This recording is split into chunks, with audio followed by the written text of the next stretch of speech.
Roll call, please, starting with you, John.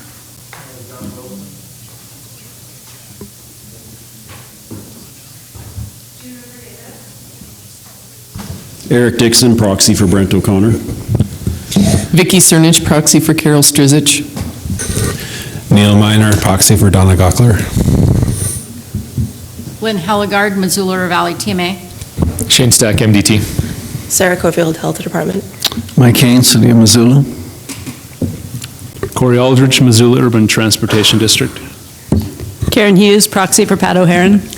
Dory Brownlow with Missoula County. Ben Weiss, Bicycle Pedestrian Office. The audience, please. Aaron Wilson, the FPO.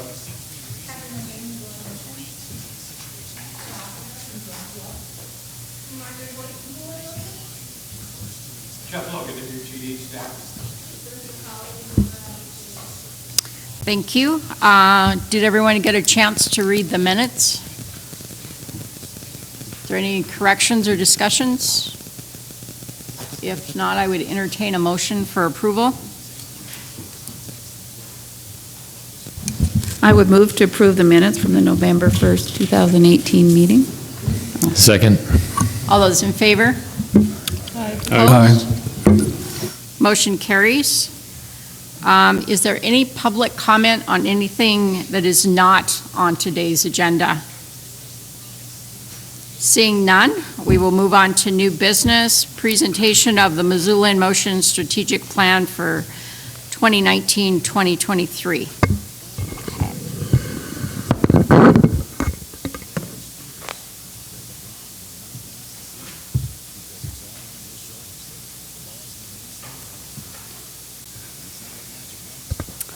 All right, I'm Catherine Auger, and so I'm here to give an overview of the strategic plan that we completed earlier this year. So most of you are familiar with Missoula in Motion. We've been around since 1997.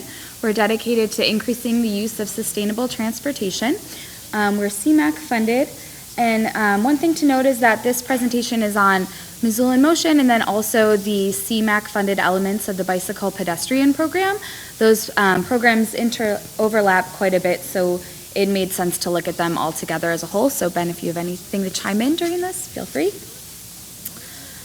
So why do a strategic plan right now? As you can see, we were due for one. Our last Missoula in Motion specific plan was completed in 2012.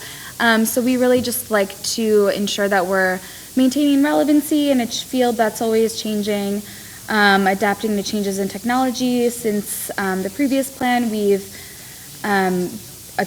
acquired a new trip logging platform that allows us to, especially looking at evaluation, it has given us a lot of new resources, so ensuring that we're maximizing those. And then as you know, Missoula is growing and undergoing a lot of development right now, so we just wanted to ensure that our programs are really serving the community during this pivotal time in the best way possible. And then another thing that we kept in mind is just, since our last plan was completed, as you know, Missoula adopted ambitious mode split goals in the 2016 long-range transportation plan.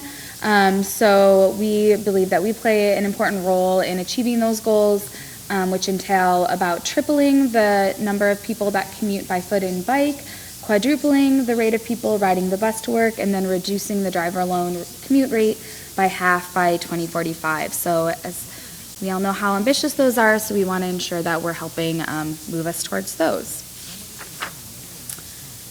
And so as mentioned, the field in transportation options is always changing. The most significant shift has been informed by social science and a better understanding of what makes a person decide to change their behavior. And so professionals have, in the transportation options fields, have looked to the stages of change continuum to offer a framework by which professionals can evaluate an individual's readiness to make a behavior change, and then develop different strategies that are tailored to an individual's in each of those 5 different stages. So shifting away from a one-size-fits-all approach to a more nuanced focus that takes into account an individual's specific needs has really become the new standard for how transportation options programs work. So And the most effective programs really emphasize time spent working one-on-one with individuals, and they measure success not only by how many people are actually using sustainable modes, but also by how many people are moving from one stage to the next on that stages of change continuum.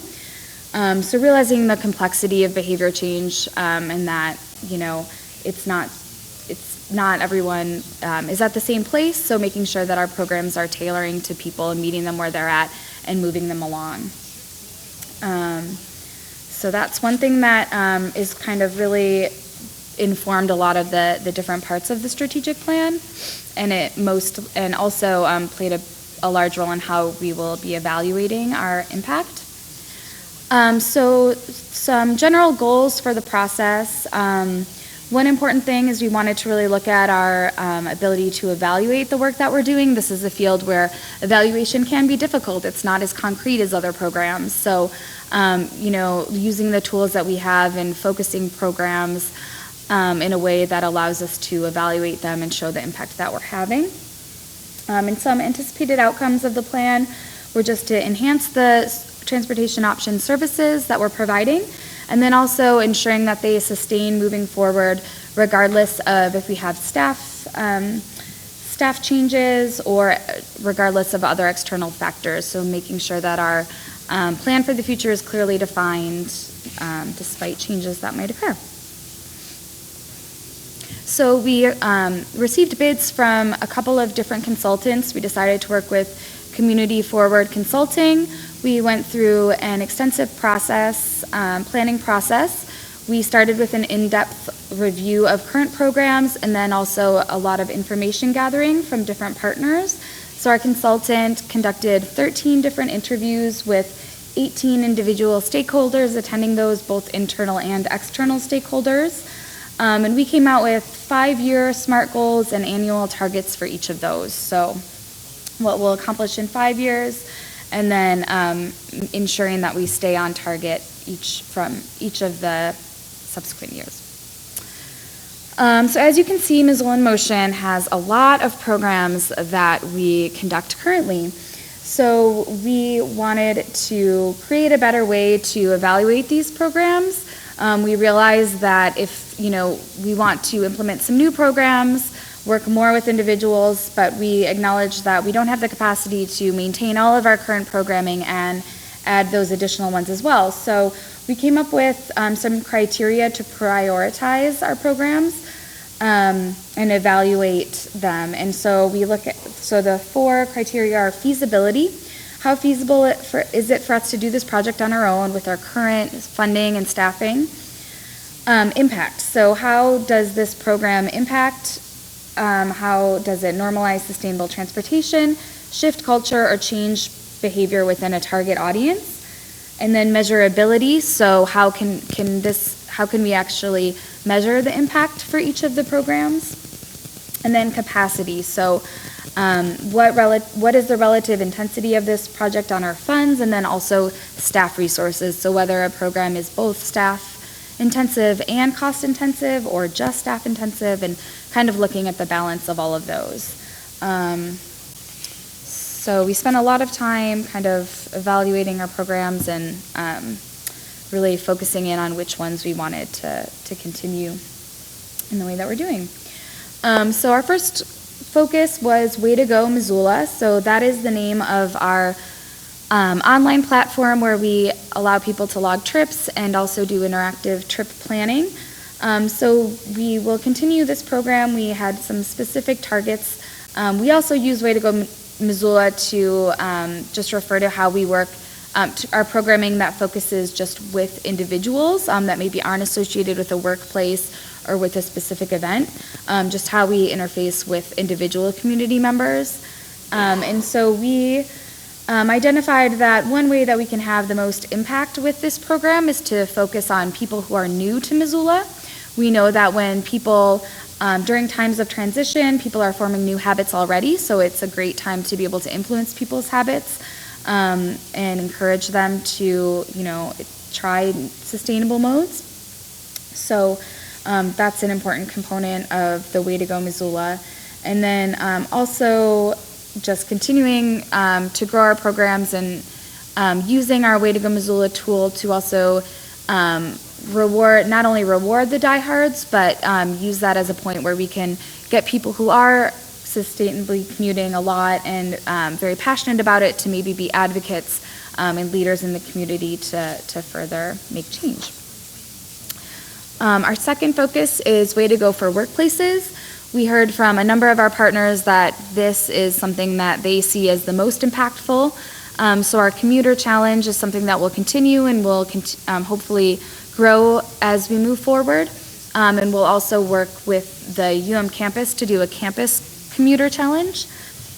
And then we will also continue to do our mini grants and work with workplaces one-on-one to do workplace assessments, which is when we meet with do some consulting with different workplaces and work with employees one-on-one via their employer. So the commuter challenge is a great way to get a lot of different employers to introduce them to us, and then we can continue to provide more specialized services to those employers beyond that.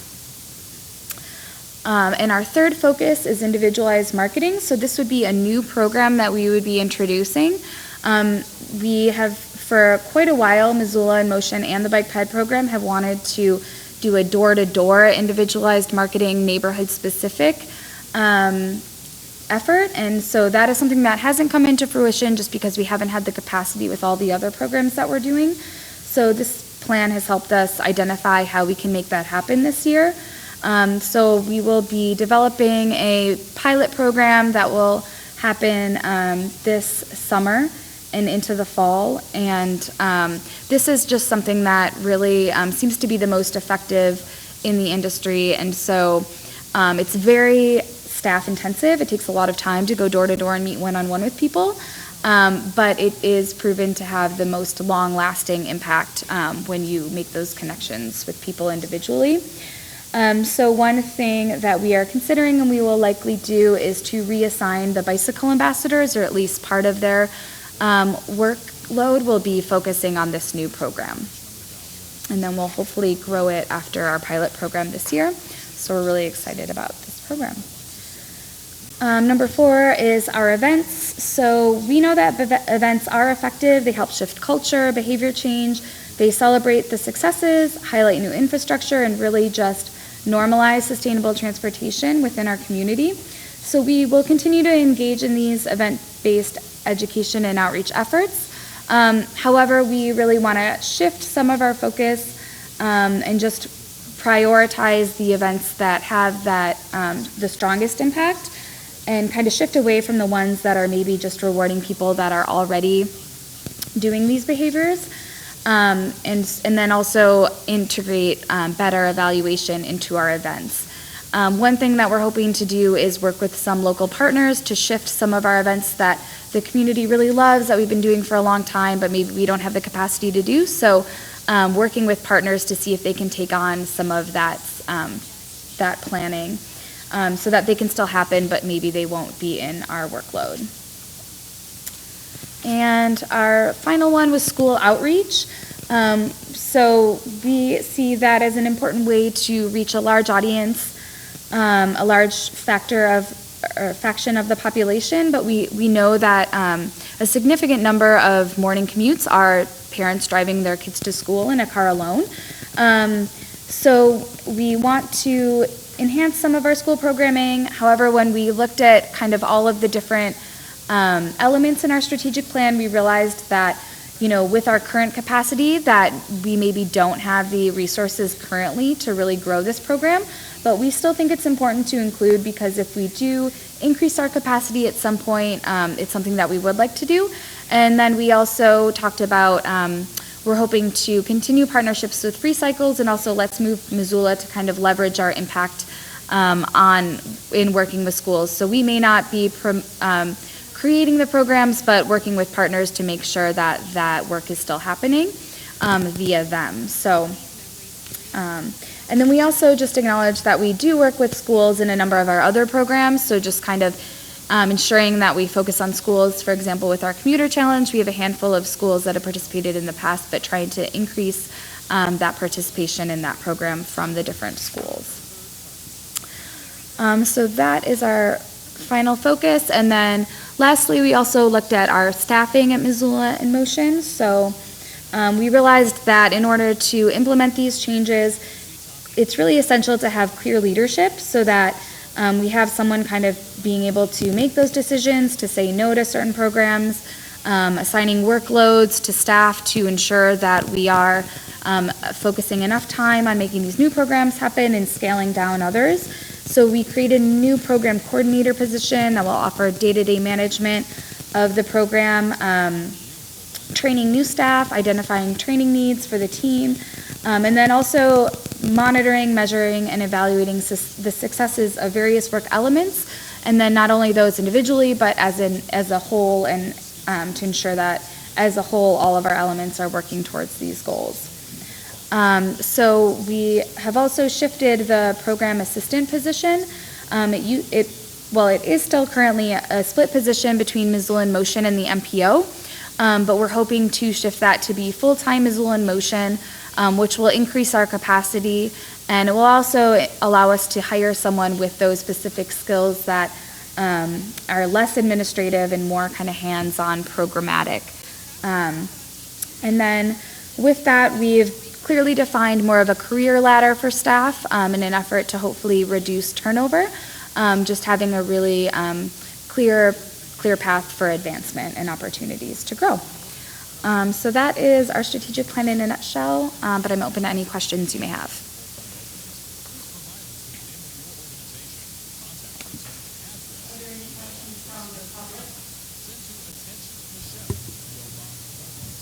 Seeing none, thank you. Okay, thanks. We will move on to the presentation and review of the draft pedestrian facility master plan.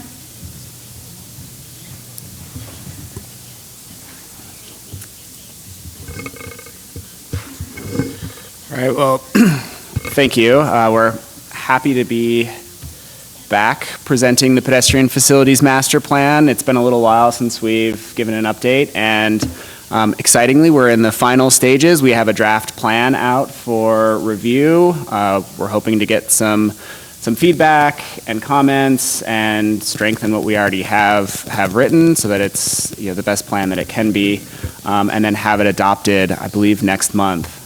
So this presentation is kind of just walking through what's in the plan, some of our key recommendations, and the bigger picture pieces that I want to highlight from the plan.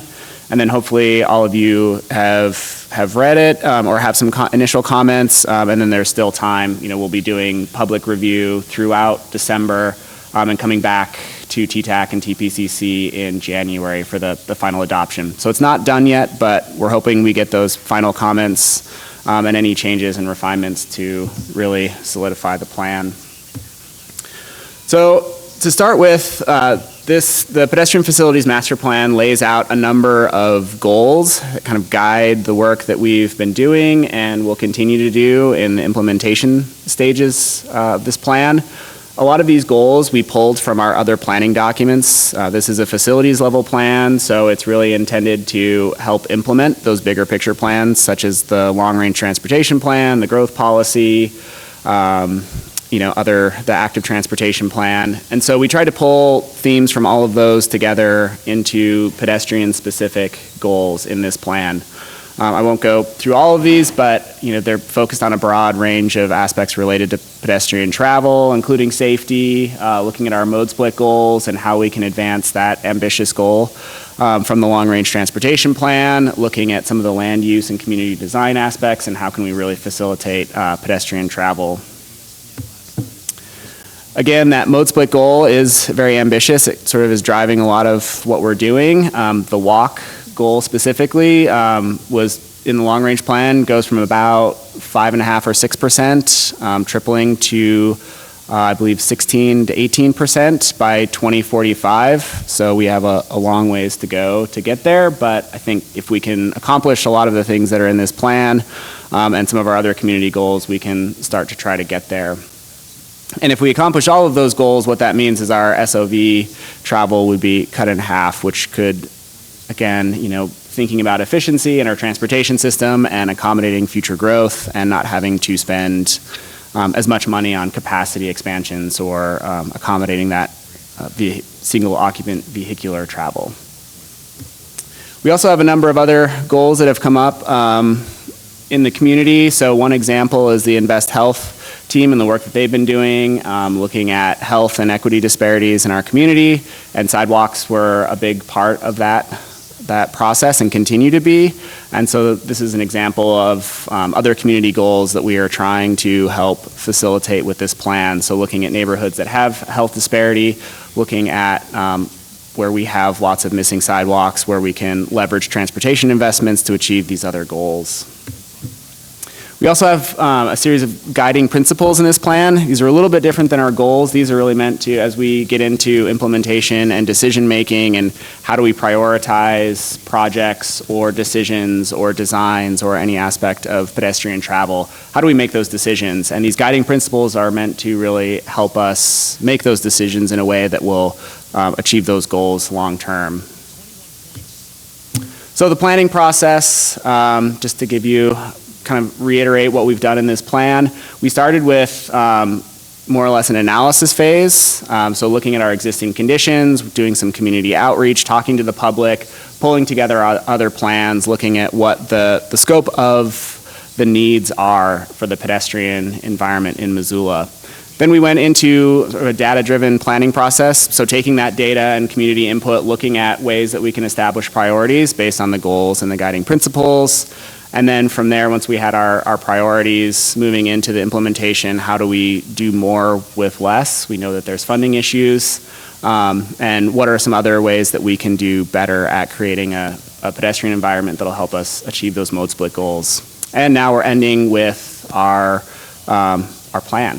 So we're pretty excited to be through this process and on to adoption.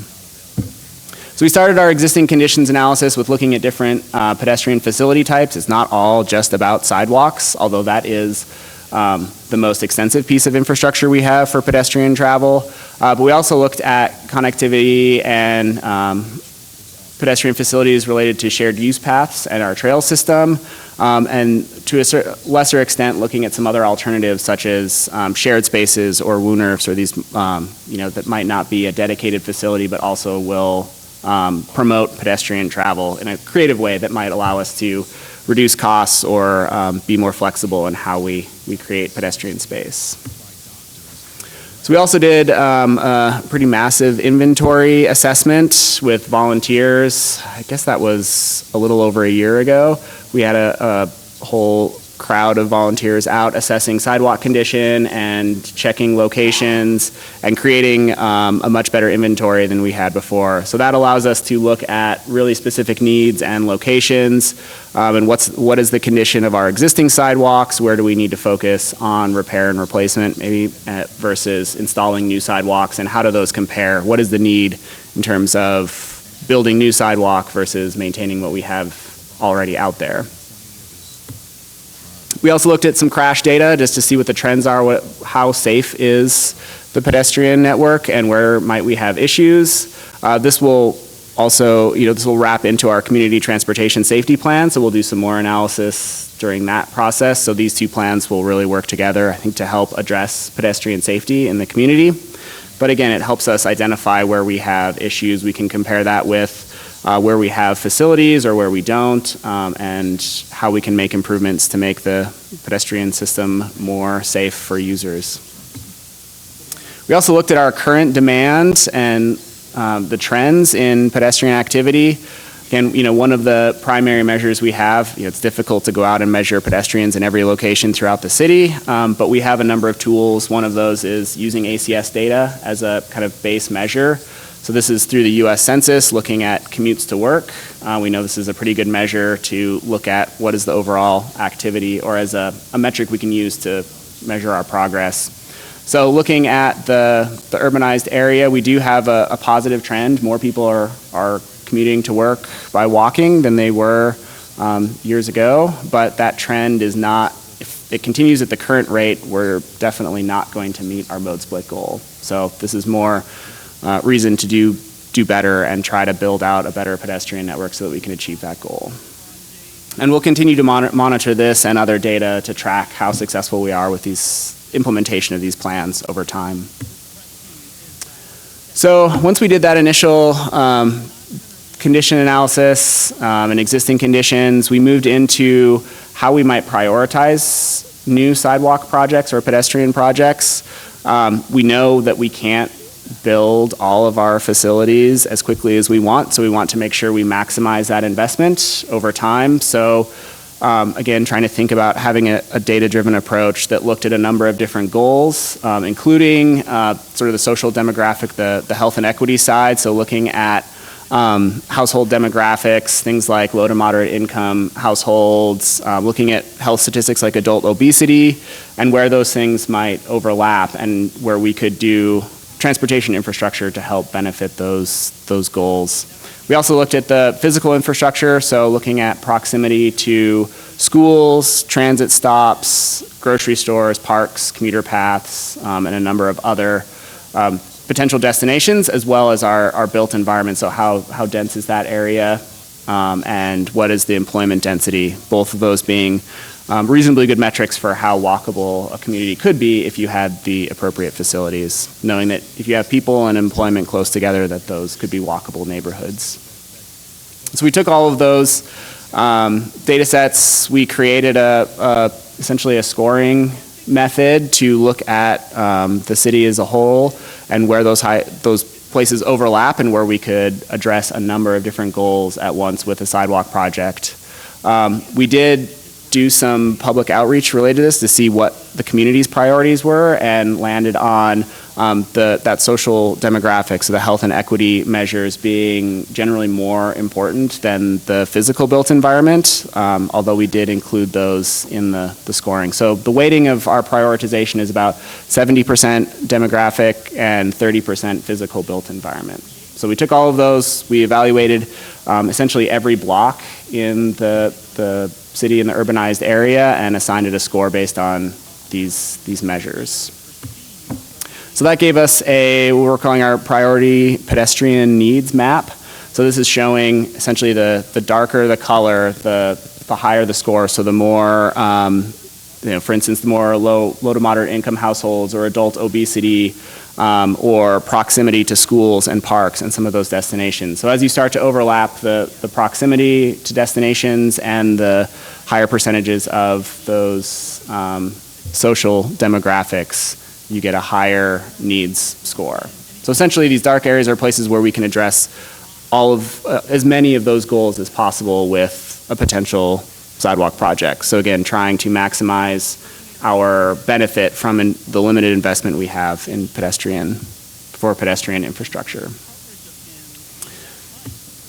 So we also it was interesting when we came up with that priority needs assessment. This is the City of Missoula's growth policy and the proposed land uses in that growth policy.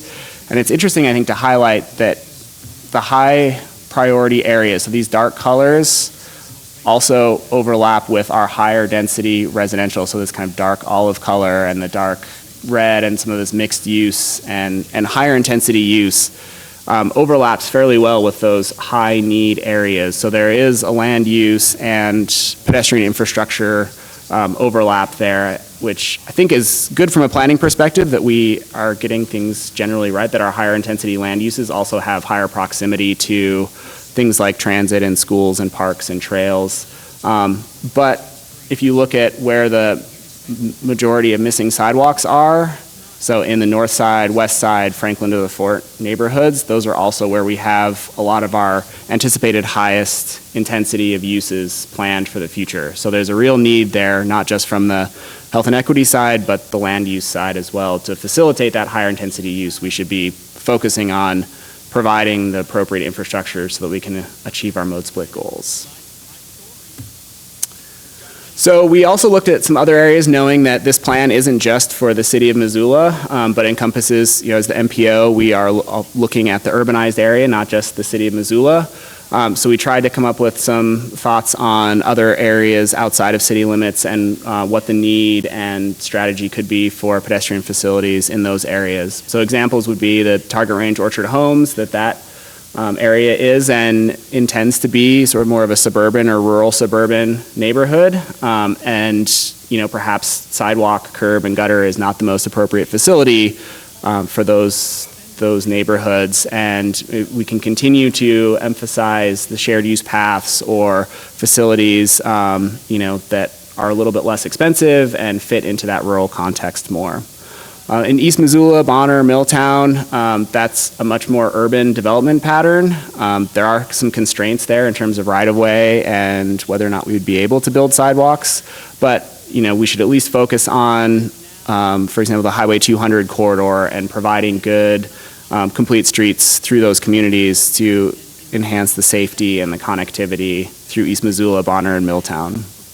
And then Mullen, west of Reserve, that's sort of a planned area for future growth. It's planned for in the Missoula County land use map update. The plan for that area, a lot of it is higher density, mixed use, and is currently undeveloped. So there's an opportunity to build complete streets as we develop that area into more of an urban setting.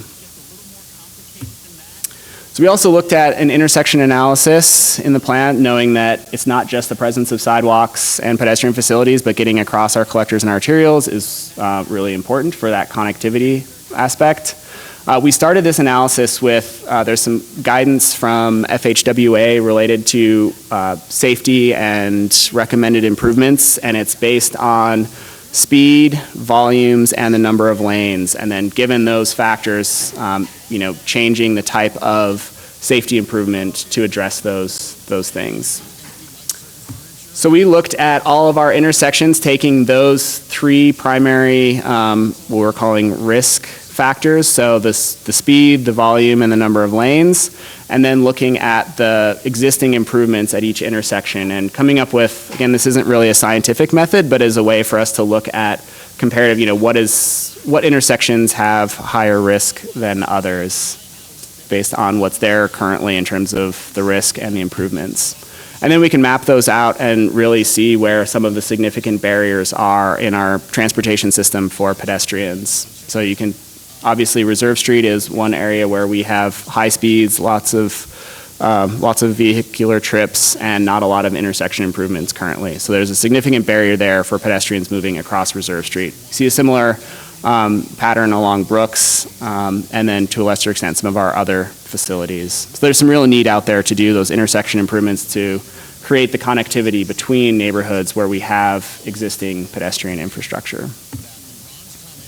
So then the next component of our plan, once we had our priority needs assessment, is coming up with an ADA transition plan. This is something that is in part required by federal law for us to have in Missoula, but it also is just good planning for the pedestrian environment, ensuring that all of our facilities are accessible to all ages and all abilities. And when we went through our ADA transition plan, we wanted to do more than just the required schedule of improvement and basic ADA requirements, and really think about different kinds of disabilities that people might be traveling with. So those could be vision-related disabilities or mobility-related, and there are different solutions and different issues associated with those. So kind of the perfect example in Franklin to the Fort neighborhood, where we have a sidewalk over an irrigation ditch that just ends. And if you are in a wheelchair or using another mobility assistive device, that would be a barrier. You would not be able to use that sidewalk. So how do we eliminate those kinds of barriers, but also think about our existing environment? So if you have a vision disability, if you're blind, for instance, and you're trying to navigate downtown, what kind of barriers are there in our right-of-way that would make that challenging? So this particular this might be perfectly usable to someone who is not blind, but if you're trying to navigate that and you cannot see those barriers, that becomes a very challenging environment. And so thinking about how we make sure all of our pedestrian facilities accommodate all people, regardless of their particular disabilities.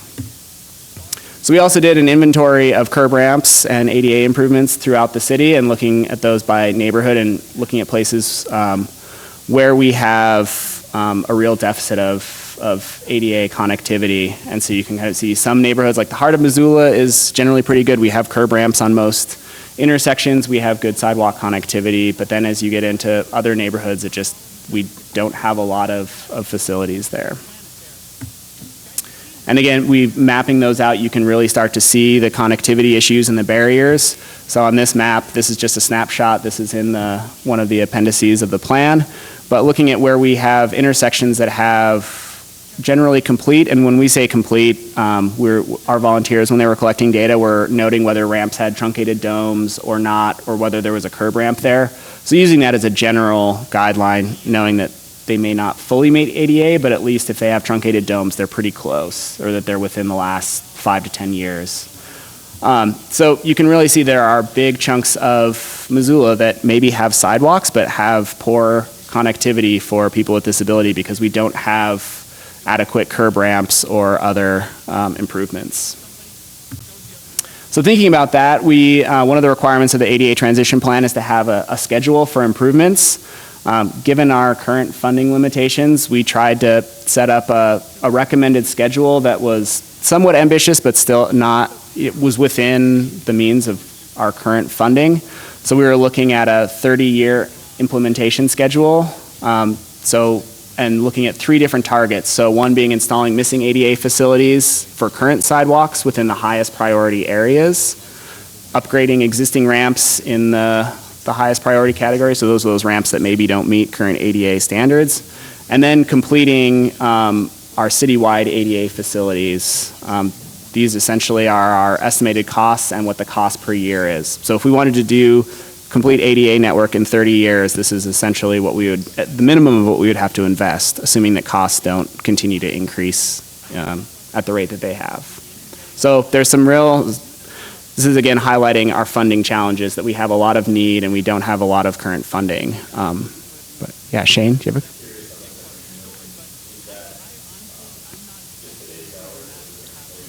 That's today's dollars, yeah. Yep. Yeah, so 30 years out, that 17 million is going to be significantly higher. Yeah. Yeah. So there's a lot of need. And again, thinking about how do we accommodate not just, people who are able-bodied adults, but looking at all people of all ages and all abilities, and how can we create facilities that really accommodate those people, and maybe at times being more creative and not just following ADA guidelines, but adopting other standards such as PROAG, or doing, we have some recommendations on implementation strategies that include doing walking audits, so going out on projects and actually experiencing how that might function as someone who is blind or in a wheelchair, and really focusing on creative ways that we can make our facilities better and not just meet minimum design standards. And again, looking at these improvements from a number of different perspectives. So looking at improvements related to vision impairments that might, be, let's think about constructing straight line facilities that have clear and defined edges, not having curb ramps that are at an angle to the crosswalk that send someone who is blind at an angle, and essentially by the time they get to the far end of the street, they are no longer in the crosswalk, or maybe they're in the middle of an intersection. Thinking about those tactile cues that we can use, I think there's some innovative technology out there or innovative improvements that allow better orientation for people who are blind. Again, doing that walking audits, so really experiencing what it's like as engineers or planners to use these facilities in a wheelchair or blind. And there are folks out there who are willing, I think, to work with us to do those kinds of walking audits. And then do some training and planning around better design and looking at those innovative solutions that help us address issues for people with different kinds of disabilities. So that brings us to implementation, which is sort of the most challenging piece, I think, of this plan. It's really easy to identify what all the needs are and where we think we should invest. But then how do we make more progress? How do we get to implementing this plan with the limited dollars that we have available, and knowing that we have between 200 to 300 miles of missing sidewalks on our streets just within the city limits. So there's a significant need and not a lot of money to address it. There are also some other unique challenges. We have generally a lack of staff and resources, whether that's sort of the time and money piece of this issue. We have our existing street and pavement conditions. So not every street is is in great condition. Some of our intersections, the crown of the road doesn't meet ADA standards in terms of slope. So you could improve the curb ramps, but then you still have to do improvements at that intersection of the roadway. We have our assessment process in the city that has some significant staff time and property owner cost burden. I think it's been in the news a lot lately, some of the issues that we have around sidewalk construction and the costs associated with that. So there's some real issues that I think we need to work on. And then we have right-of-way space constraints in a number of locations, so it's difficult to do what we know is the best design, to have boulevards, street trees, wide enough sidewalks. So we have trying to address some of those issues in this plan.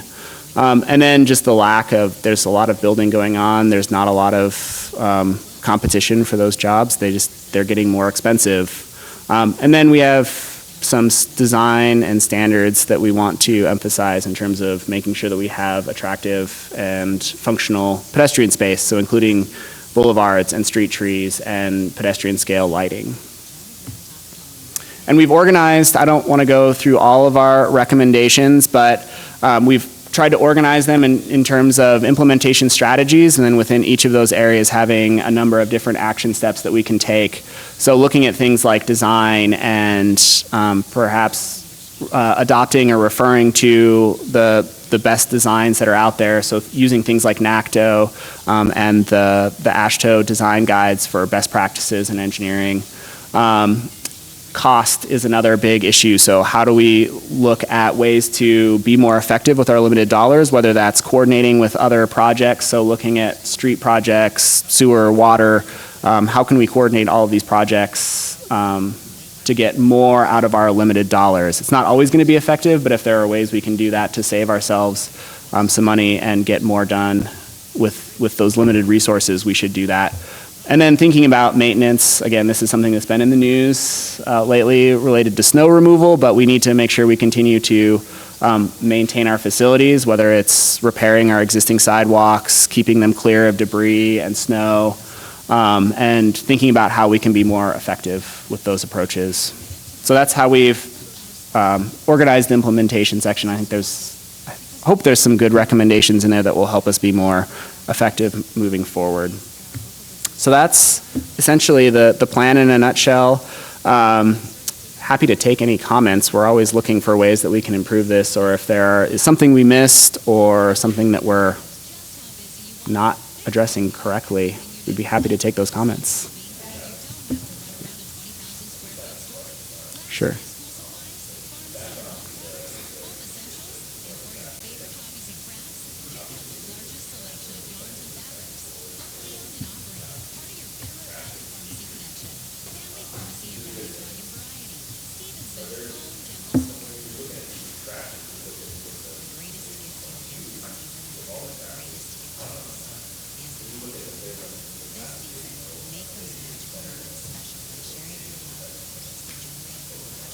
Yeah, we did do some work looking at where, I'm trying to remember the exact statistics, but most of our fatalities are on our collectors and arterials, so roads that have speeds that are 35 miles an hour or greater. So speed is clearly a factor, really, and I think that's pretty common knowledge, that the higher speeds you get, the more likely a crash is to be fatal to a pedestrian. And then, in terms of where the rest of our crashes are, I think it's split between collectors and arterials, but yeah.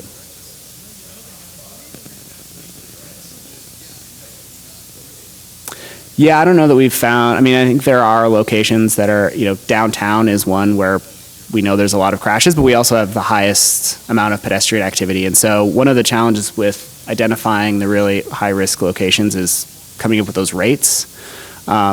Which will, again, this is something we're looking at in the community transportation safety plan, so we'll hopefully have some more detail related to non-motorized crashes and some strategies to help address that we could then fold into, doing alongside this plan. Does that answer your question?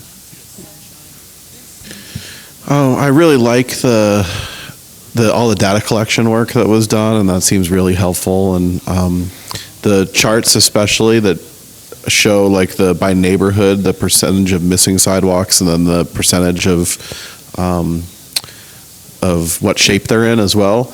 I would love to see those charts combined somehow, and then also prioritized based on what emerged from the public process of prioritization, so that basically seeing, Upper Rattlesnake was missing a lot of sidewalks and had the most in poor condition, but maybe that's the lowest priority that emerged from the prioritization. So the beginning charts make it look like it has a high need, but then the prioritization might undo that. So I'd love to find some way to visualize how that squares, Yeah, that's a good point. We could work on some kind of chart that way. Okay. And then my other question was kind of bigger picture about implementation, and just is the hope that this spurs a conversation either at TPCC or at City Council about funding and allocation and where it comes, because my understanding is that even sidewalks are very expensive per foot or per mile, but we're still spending a fraction of what we spend on roadways, on pedestrian facilities. Yeah, I mean, I would hope that there is continued conversation about how we invest in these facilities. Obviously, everyone who's working in transportation is lacking the funding they need to address the need that's out there. And sidewalks and pedestrian facilities are just one of those needs. But the way we approach this plan, and I think the way we've looked at this, is that everyone is a pedestrian at some point in their day, and that pedestrian facilities really are at a base level, sort of the most essential piece of the transportation network, especially for folks who have maybe the most vulnerable, so people with disabilities or people who can't drive or don't have that opportunity. So it should be important, and we should invest in these facilities, and hopefully that conversation happens on how we can take some of these implementation recommendations and do more with what we have, or get closer to filling in the network in a time scale that's not 80 to 100 years, when all of us will no longer be here. So, Did you have any conversations with Summit or Missoula Aging Services in trying to figure out where the disabled community is living, that might help prioritize the ADA implementations? Yeah, we did have meetings with Summit, and we presented this and had conversations with our, I can't remember the acronym, we have an advisory committee essentially that is aging, STAC, yes, thanks. So it's Specialized Transportation Advisory Committee, I believe is and so we did get some feedback on that. Aging Services has been a part of this process and gave us some feedback. As far as mapping locations, we primarily relied on the existing data sources that we have. So census tracks with high percentages of people with a disability. So, yeah. Obviously that could always be refined, and I think as we're going and identifying specific projects within those priority areas, we can further refine that and look at those, work with Summit and Aging Services and identify a project within those areas that does connect to those specific locations. Yeah.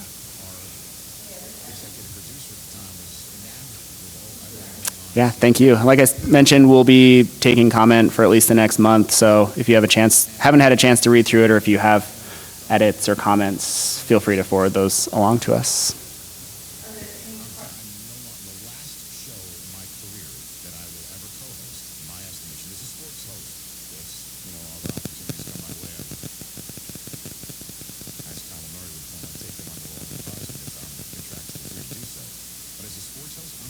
Thank you.